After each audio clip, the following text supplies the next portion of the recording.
할렐루야, 감사합니다. 네, 고맙습니다.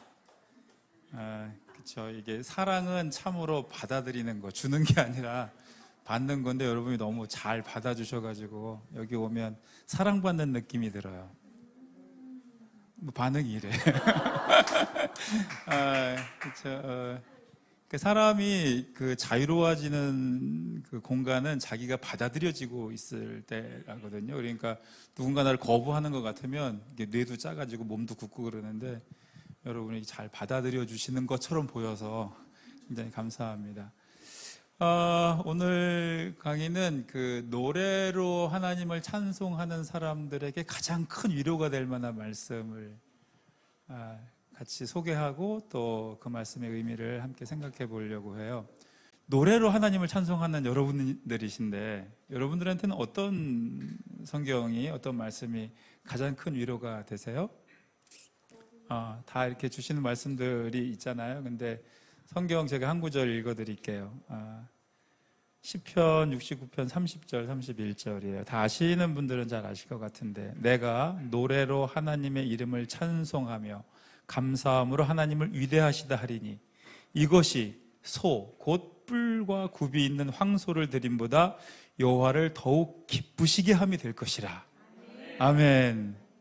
저희 노래로 하나님의 이름을 찬송하는 우리들에게 얼마나 큰 위로가 돼요. 아멘 되세요? 네. 그렇죠. 언제 말씀드린 것처럼 저도 그렇죠. 저는 강원도 철원 출신이라고 늘 말씀드리는데, 부모님 어린 시절에 농사하셨고 그래서 이렇게 남들처럼 크게 헌금하거나 이럴 수는 없었는데, 그냥 하나님 내가 드리는 찬양이 이게 1억짜리처럼 이렇게 비싼 찬양을 하나님 앞에 내가 봉헌하는 그런 심정으로 찬양할 수 있게 해주세요, 이런 기도했던 적이 있거든요. 그래서 오늘 이 말씀이 정말 노래로 하나님을 찬송하는 사람들에게 큰 위로가 되는 말씀인데, 전 여기서 생각해보고 싶은 게 있는 거죠.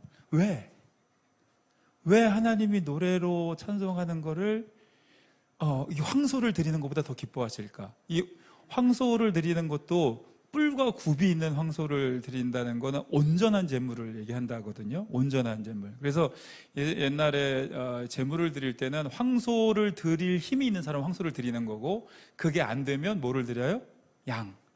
양도 드릴 힘이 없으면 비둘기도 드릴 힘이 없으면 곡식 고운 가루, 이런 거 가지고 제물을 가지고 하나님 앞에 예배드렸다고 하는데, 이렇게 굽이 있고 뿔이 있는 황소, 그 온전한 제물을 드리는 것보다 노래로 하나님의 이름을 찬송하는 것을 하나님이 더 기뻐하신다고 하는데, 저희는 아멘은 하지만 이제 강의를 하는 사람은 도대체 하나님이 왜 이것을 더 기뻐하실까 궁금증이 생기는 거죠. 그래서 하나님이 실제로 그러신지 안 그러신지도 모르겠어요.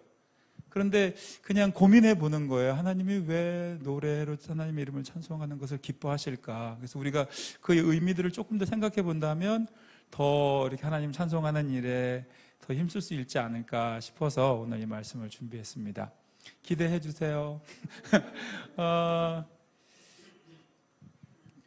하나님을 기쁘시게 할 때는 꼭 믿음이 있어야 된다고 하잖아요. 우리 다 아시는 것처럼, 그렇죠? 믿음이 없이는 하나님을 기쁘시게 할 수 없나니 하나님께 나아가는 자는 반드시 그가 계신 것과 또한 그가 자기를 찾는 자들에게 상 주시는 이심을 믿어야 할지니라. 그러니까 하나님을 기쁘시게 하려면 뭐가 있어야 된다고요? 믿음이 있어야 된다는 거예요. 그러니까 그러면 하나님을 기쁘시게 하려면 믿음이 있어야 되는데, 노래로 하나님의 이름을 찬송하는 게 하나님을 기쁘시게 한다는 거니까 노래로 하나님의 이름을 찬송하는 거는 믿음이 있다는 얘기네. 복잡해졌어요? 단순하잖아요, 그렇죠? 그래서 하나님의 이름을, 노래로 하나님의 이름을 찬송하는 것이 믿음이 있다는 증거란 말이에요. 아멘 되세요? 네, 보통 그 모든 노래는, 음악은 청중을 가지고 있습니다. 청중이 없는 순간에 노래가 있어요? 노래하는 사람이 늘 첫 번째 청중이기 때문에 노래할 때는 청중이 늘 있는 거예요. 그렇죠. 여러분은 이제 노래하시니까 여기는 청중이고 나는 노래한다고 생각하겠지만, 노래하는 본인이 언제나 청중이 된다고요. 그런데 그 본인이 늘 청중이 되기 때문에 혼자서 노래하더라도 늘 청중이 있는 건데, 일반적인 사람들은 자기 자신과 타인을 향해서 노래하죠, 청중을. 그런데 하나님을 청중으로 가지고 하나님을 청중으로 모시고 하나님 앞에 노래하는 사람들은 하나님이 살아계신다고 믿는 사람인 줄로 믿습니다. 그렇죠. 그렇기 때문에 노래로 하나님의 이름을 높이는 사람들은 믿음이 있다는 거예요. 믿음이 있다는 거예요. 그래서 우리가 하나님께서 이렇게 노래로 하나님의 이름을 높이는, 찬송하는 사람들을 기뻐하시는 게 아닌가, 이런 생각을 하는 거죠. 근데 그렇다면 우리가 노래로 하나님의 이름을 찬송하면 늘 하나님이 기뻐하실까? 또 이런 의문도 드는 거예요. 어떨 것 같아요? 노래로 지금 말씀이 그러니까, 그래, 노래로 그럼 하나님의 이름을 찬송하면 하나님이 황소를 드리는 것보다 기뻐하실 거야. 그래서 늘 그렇게 하면 하나님이 기뻐하실까? 아모스서 5장 23절 우리 늘 아는 거죠. 내 노래 소리를 내 앞에서 그칠지어다. 내 비파 소리도 내가 듣지 아니하겠다. 하나님 어떻게 하라고요? 그러면 어떨 때는 노래하는 것을 하나님이 기뻐하시는데 어떨 때는 멈춰라, 그쳐라, 안 듣겠다 하신단 말이죠. 그러면 과연 우리가 어떻게, 노래하는 우리가 어떻게 하나님을 늘 기쁘시게 하는 그 노래를, 그 찬송을 부를 수 있을까, 이런 고민을 하는 거예요. 저는 그 답을 골방에서 찾게 됩니다. 골방. 그러니까 믿지 않는 사람들은 외식하는 사람들처럼 남들 앞에서 하나님을 높이는 노래를 부를 수 있어요. 그렇죠? 그 외식하는 사람들은 골목 어귀에서 남들 다 보는 데서 손 들고 하나님 앞에 기도하던 사람들 있잖아요. 근데 예수님 뭐라 그러세요? 기도하려면 어디 가서 하라고? 골방에 들어가서 하라고. 골방에 들어가서 하라고. 은밀한 중에 보시는 하나님께서 다 갚으실 거니까 골방에 들어가서 하라고. 우리 찬송은 어디서 해야 돼요? 기도는 골방 들어가서 할 건데 우리 찬송은 어디서 하냐고. 골방은 아니죠, 주님. 찬송도 골방에서 해야 될 줄로 믿습니다. 아멘이 안 되시죠? 이제 아멘이 되게 될 거야. 좀만 기다려 보세요. 왜냐하면 예전에 여러분 솔로몬 성전이 있잖아요. 솔로몬 성전, 제가 예전 젊었을 때, 지금도 뭐 늙진 않았지만 더 젊었을 때 이렇게 교회들 성가대 세미나 하고 가면 그 성가대원들의 그 어떤 자기가 하는 사역의 의미를 부여해 줄 때 늘 사용하던 말씀이 있었어요. 역대상 9장 33절에 솔로몬 성전을 지어놓고 거기에 막 성전 문지기부터 쫙 이제 그 성전에 봉사하는 사람들인데 노래하는 사람들이 있잖아요. 그 구절 제가 한번 읽어드릴게요. 역대상 9장 33절이에요. 또 찬송하는 자가 있으니 곧 레위 우두머리라.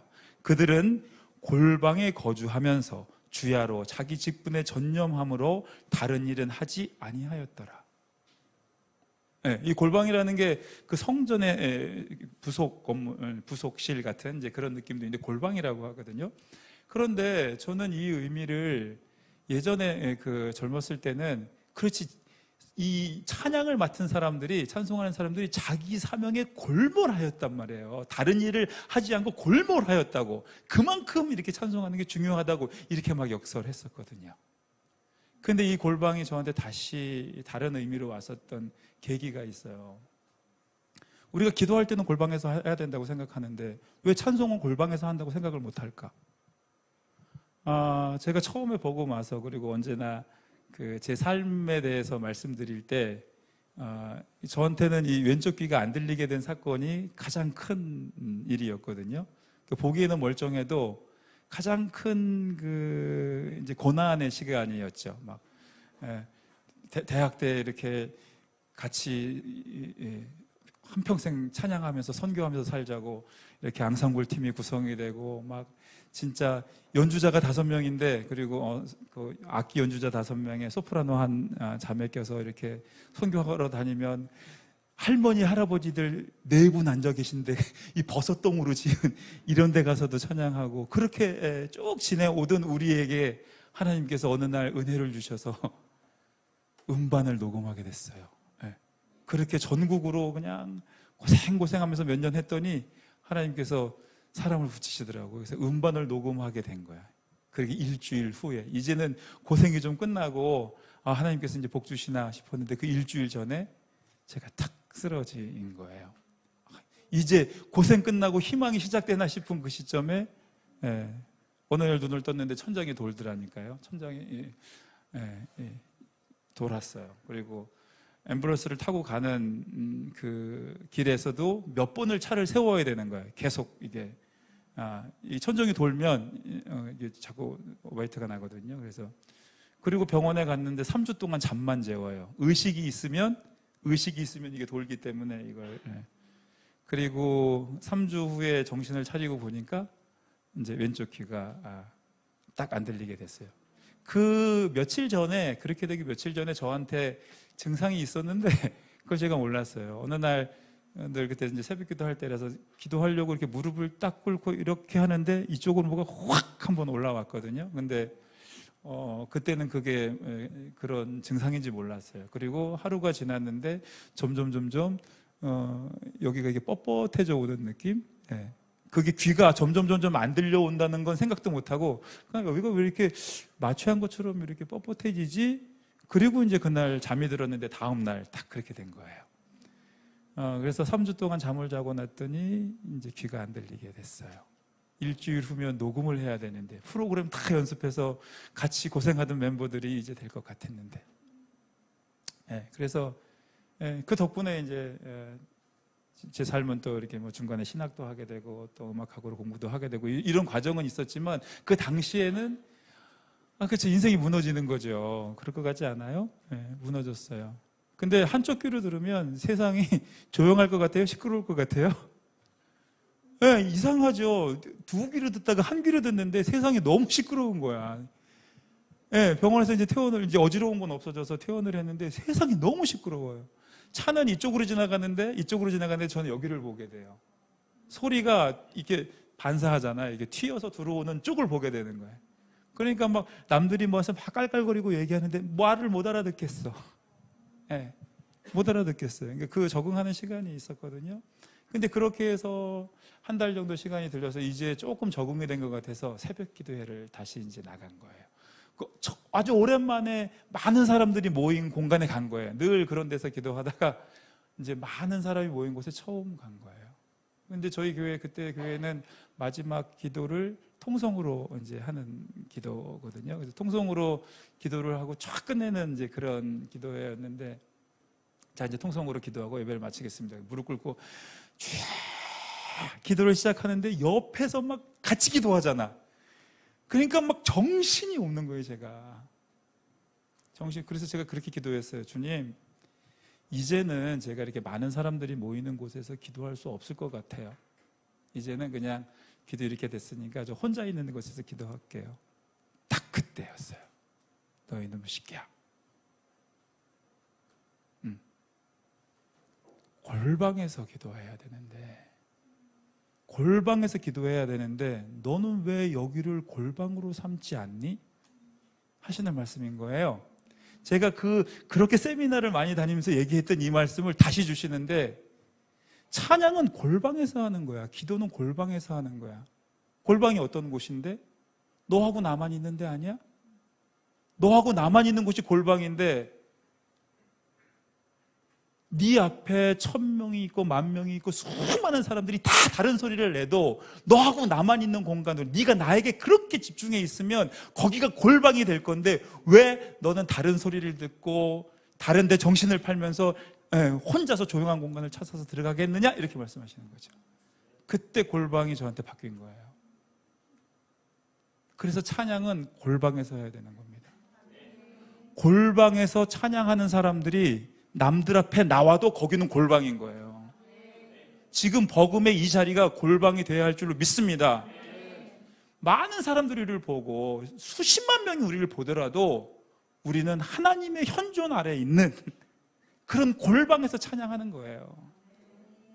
그래서 우리가 서 있는 앞으로 노래할 모든 공간이, 그런 찬양하는 공간이 늘 골방이 되어야 할 줄로 믿습니다. 그래서 그렇게 골방에서 훈련받은 사람이 골방에서 찬양하면 하나님의 역사가 일어날 거예요. 왜냐하면 사람들은요, 앞에 선 사람이 바라보는 데를 바라본다고.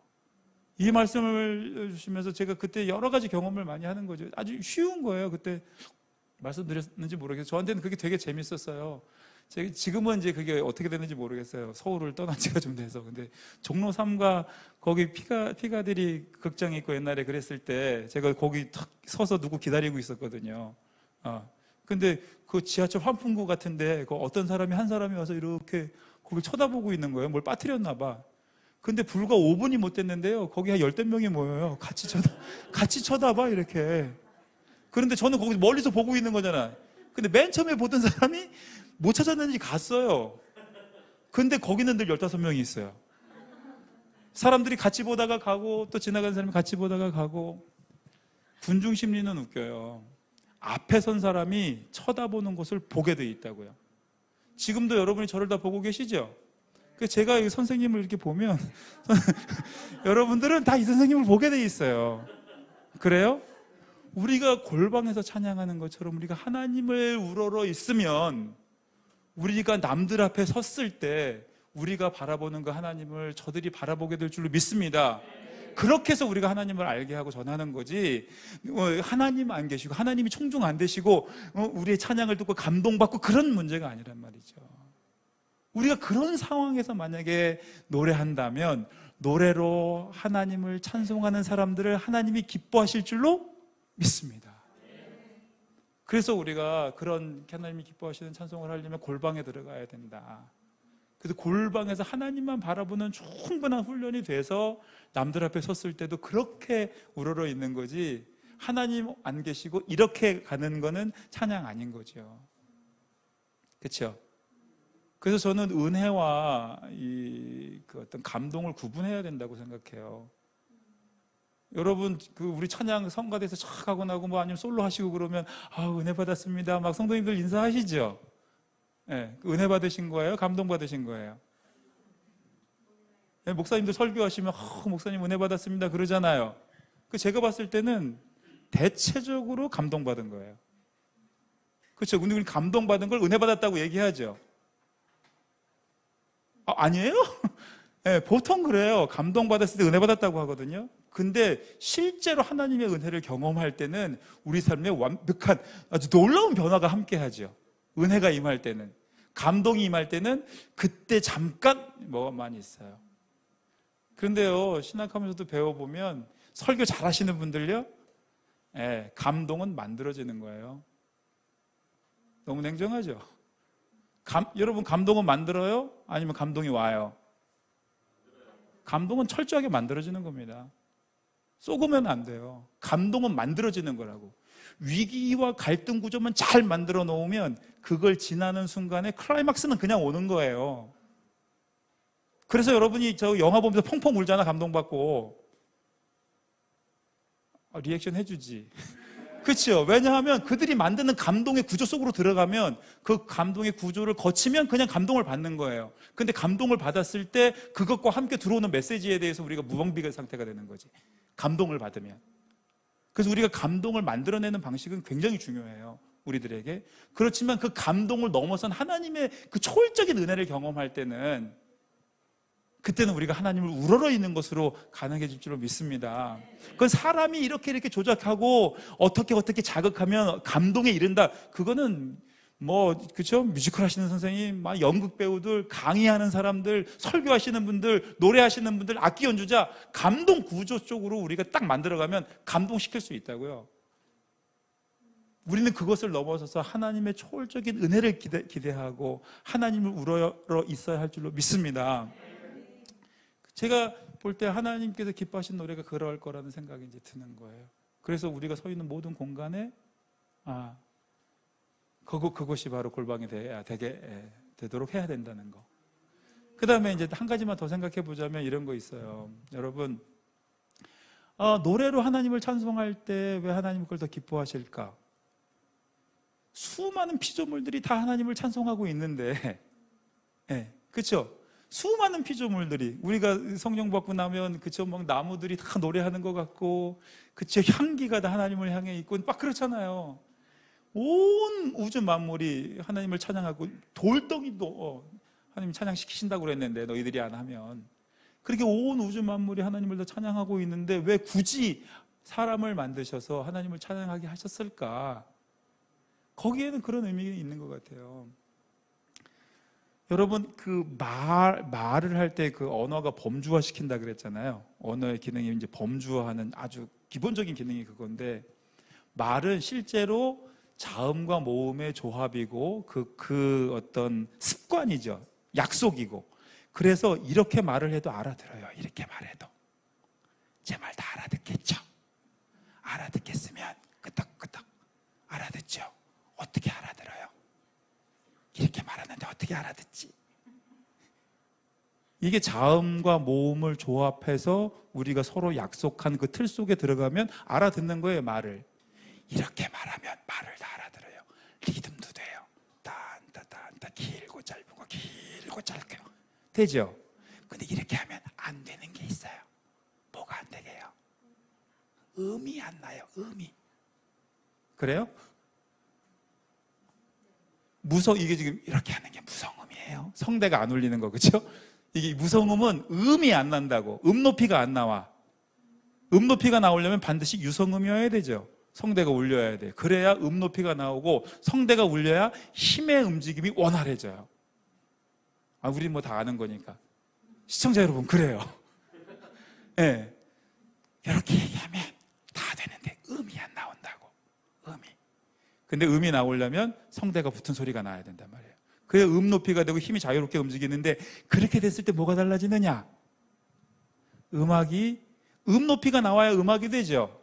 노래가 된다고. 음 높이가 나와야 노래가 되는데, 힘이 움직이는데, 그렇게 해서 노래가 되면 가장 정서적인 말이 되는 거예요. 가장 감성적인 말이 되는 거라고. 내가 당신을 사랑한다고 말하는 거하고 거기에 멜로디가 딱 붙어서 음 높이가 나와서 사랑한다고 말해주면 상대방에게 전달되는 그 감성이 훨씬 더 증폭돼서 전달되죠. 그런 거잖아요. 그래서 노래를 하면, 우리가 노래로 하나님의 이름을 찬송한다는 건 굉장히 감성적이고 정서적인 언어로 하나님 앞에 나가게 되는 거예요. 하나님께 감정이 있으실까 없으실까? 저는 하나님께 감정이 있으시다고 생각해요. 근데 모든 신학적인 지금까지의 시도가, 이제 최근에는 조금 새로운 시도들이 있긴 해요. 근데 옛날에 모든 시도는 굉장히 이성적이고 논리적인 것으로 하나님께 접근했어요.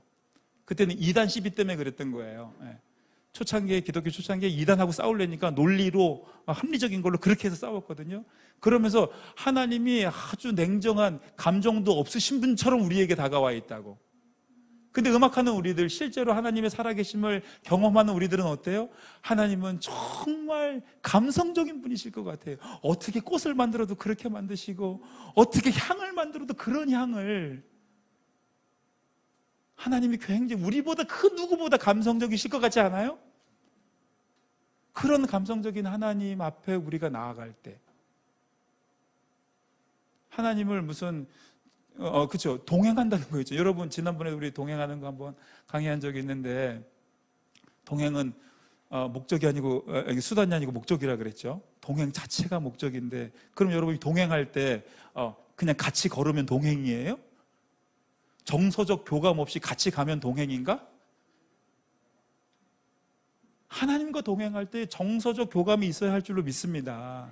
그렇죠? 그런 정서적 교감이 하나님과 같이 늘 있는 상태에서 같이 걷고 같이 얘기하고, 그렇게 돼야 하나님과 동행하는 거지. 하나님 가시죠, 저도 그 옆을 따라가겠습니다, 이럴 수는 없잖아요. 하나님에 대한 이해가 아주 논리적이고 이성적인 것에서 이제 감성적인, 예술적인 그 하나님에 대한 이해로 바뀌어야 된다라고 신학하시는 분들 중에도 얘기하시는 분들이 생겨요. 근데 이제 주류는 아니죠. 왜냐하면 이 감성이라는 걸 논리적으로 이렇게 증명하기가 어렵기 때문에. 그래서 음악하시는 분들이 논문을 잘 못 써요. 왜냐하면 눈에 보이지도 않죠. 이게 감성에 관한 것들 어떻게 글로 그걸 적냐고. 우리는 다 아는데 글로 적기가 어렵거든요. 논리로 그걸 적기가 어려워서 논문이 참 음악 논문이 어려운 거예요. 아무튼 그런데 우리가 이렇게 하나님 앞에 나아갈 때 그 우리의 노래로 하나님을 찬송하는 것을 하나님이 기쁘시게 여기는 그 이유는 우리가 가장 정서적이고 가장 감성적인 언어로 하나님께 나아가기 때문이 아닐까? 저는 그렇게 생각합니다. 공감되실까요? 네. 별로 안 되시는군요. 네. 우리는 하나님 앞에 정서적인 언어를, 감성적인 언어를 가지고 나아가야 할 줄로 믿습니다. 네. 실제로 그러니까 그 정서라고 말하는 건 그냥 이렇게 뭐 예민한 아니면 서정적인 이것만 얘기하는 건 아니에요. 우리가 실제로 기도할 때 있잖아요. 우리 통성으로 기도합니다. 자, 주여 삼창하시고 통성으로 기도하겠습니다. 주여, 주여. 그거 아니죠. 통성은 뭐예요? 복받쳐 올라오는 기도죠. 통성으로 기도해도 복받쳐 올라오는 그 감성이 생기는 거고, 네, 그냥 소리를 내는 게 통성이 아니라고. 그래요? 그러니까 그런 정서. 하나님 앞에 있으면 그 정서의 밑바닥까지 내려가는 거예요. 우리가 모차르트 음악을 어렵다고 하는 게 그 모차르트가 갑자기 포르테가 됐다가 갑자기 피아노가 나오고 막 그러거든요. 피아노 포르테가 동시에 나와 막 금방금방. 근데 그 정서의 밑바닥에 내려가야 그게 이해가 되는데 거기 내려가 있지 않으면 어떻게 포르테가 됐다 금방 피아노가 되지? 어떻게 금방 울다가 금방 웃지? 근데 그게 돼요. 울다가 웃다가 이게 정서의 밑바닥에 내려가면 그게 된다니까? 문경 선생님 어때요? 그쵸? 그 정서의 밑바닥에까지 내려가면 그 정서가 그 정서에 충만한 상태가 되면 웃는 것과 웃는 것, 그게 같은 자리에서 나는 거예요. 그래서 우리가 하나님 앞에 정서적인 언어를 갖는다는 건 그냥 그랬어요 저랬어요가 아니라 정말 하나님 앞에 떼쓰듯이 그렇게 복받쳐 오르는 기도를 하는가 하면 정말 깊은 사랑의 그 대화를 나누는 그런 단계의 그런 정서, 그런 것들이 하나님과 우리 사이에 회복돼야 될 줄로 믿습니다. 네. 근데 우리는 하나님을 아버지라고 부르고 어디서 또 어느 이단은 이제 어머니라고도 부르는데 그렇죠? 우리가 부르는 그 호칭 때문에 하나님을 오해하는 거예요. 여러분 아버지라 그러면 다 좋아요? 준규한테 아버지라고 느낌을 물어보면 별로라고 그럴걸요? 왜냐하면 그 호칭에 대한 그 이미지가 우리가 하나님께 그대로 투영되기 때문에. 네. 그래서 그 하나님의 그 인격을 우리가 다 이해하지 못하는 거예요. 그 지극히 온유하신 그 하나님의 그 인격을 우리가 이해하지 못하니까 아버지라고 부르면서도 그 내가 생각하는 아버지 이미지를 하나님께 투영하는 거죠. 그렇죠?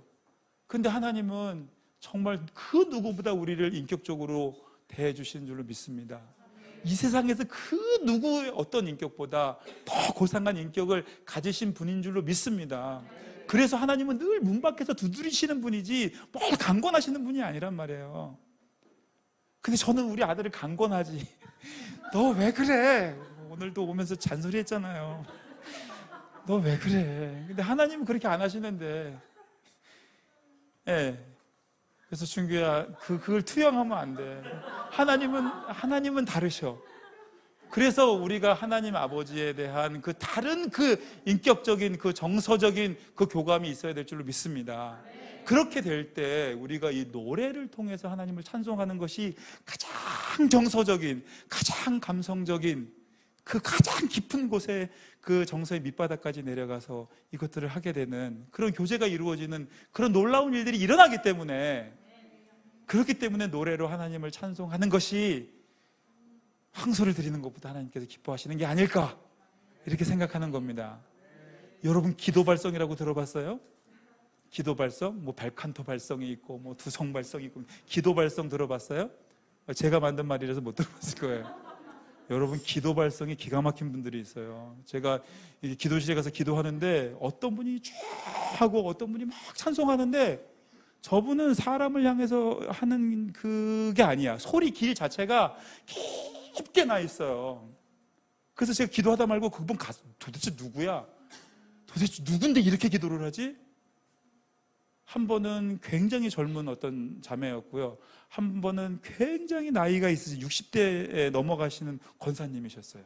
근데 그런 분들이 기도하는 발성이 하나님을 향해 쫙 있는 그 느낌을 주시더라고요.